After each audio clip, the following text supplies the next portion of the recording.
ثم لنحن أعلم بالذين هم أولى بها صليا وإن منكم إلا واردها كان على ربك حتما مقضيا ثم ننجي الذين اتقوا ونذر الظالمين فيها جثيا. وإذا تتلى عليهم آياتنا بينات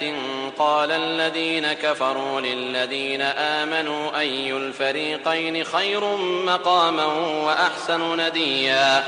وكم أهلكنا قبلهم من قرن هم أحسن أثاثا ورئيا قل من كان في الضلالة فليمدد له الرحمن مدا حتى إذا رأوا ما يوعدون إما العذاب وإما الساعة فسيعلمون من هو شر مكانا وأضعف جندا ويزيد الله الذين اهتدوا هدى والباقيات الصالحات خير عند ربك ثوابا وخير